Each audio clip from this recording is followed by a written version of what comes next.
Hey guys, welcome to Get Curried. This is Varun Inamdar. Today, let's make strawberry jam. Well, sounds difficult, but trust me, it's quick. Jams are age-old traditional techniques of preserving fruits. Well, it also has a very critical ingredient apart from sugar, and that is pectin. Well, pectin as an ingredient is naturally available in fruits like apples and apricots. Apple being neutral in flavor, I'm going to use that today. For this, we need to run this into a fine and smooth paste so that it gels with the paste, which is a strawberry paste. With this, I'm also adding in, of course, some strawberries. We need to hull the strawberries. By hulling, I mean we need to remove the leaves. Wash it nicely, and a few of them would be run into a fine and smooth paste with the apples.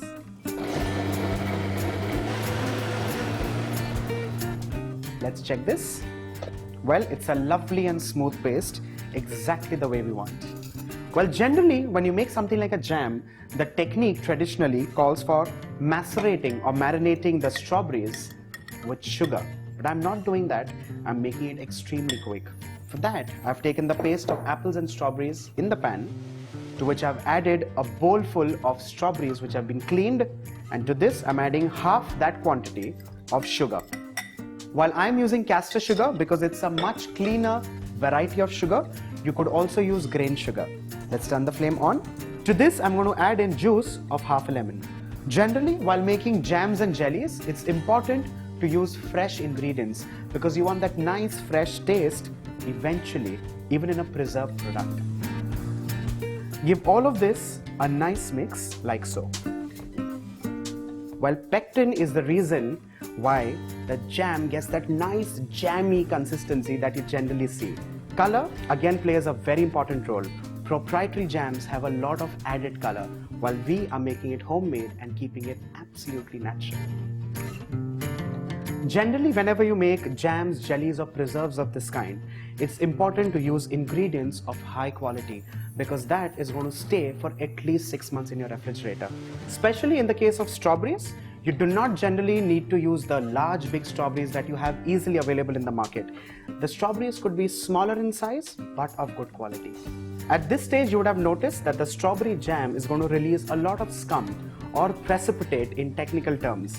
But do not skim it at this stage because that is going to result in a lot of wastage. The strawberries, after cooking for around 4 to 5 minutes on high flame, have become relatively softer than they were before. At this stage, I'm going to insert a potato masher and give it a few presses. Now this is going to give you 3 different textures. The first one, which was a smooth paste, the second one, which is now relatively chunkier, and the third one, whole fruits. It's important to keep scraping this jam right from the base because you do not want sugar to start caramelizing and sticking. That would also result in an unpleasant smoky taste. This needs to be cooked on high flame, regularly stirring for a minimum of 15 minutes.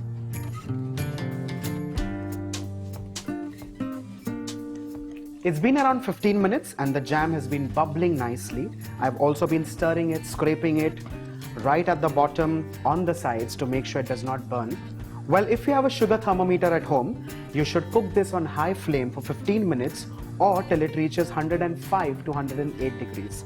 Where technically in sugar cooking, this is called a soft boil stage. Do not overcook it because the jam may get extra sticky. Well, if you do not have a sugar thermometer, the next and home style technique or trick here is the plate test. So I'm taking like a drop full on a cold plate and I'm going to tilt the plate a little. If you do not see any water trailing down, that means your jam has been cooked perfect. Well, it's nice and thick and it's all sliding like a blob. Let's scrape this off.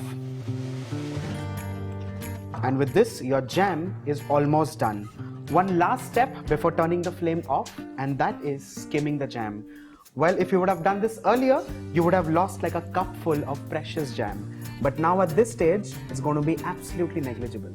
Well, with this, let's turn the flame off and your strawberry jam is ready.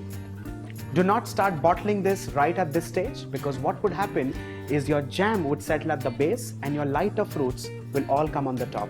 Let this cool down relatively, keep it warmer and then transfer this in a sterilized glass jar.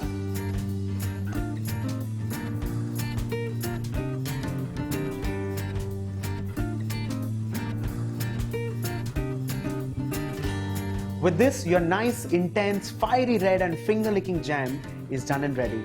I hope this recipe video has excited you enough to make jam yourself in your own home kitchens and stop buying proprietary mixes. Well, you could also experiment and explore with flavors while infusing and boiling with cinnamon, cloves, black pepper while it's an open door.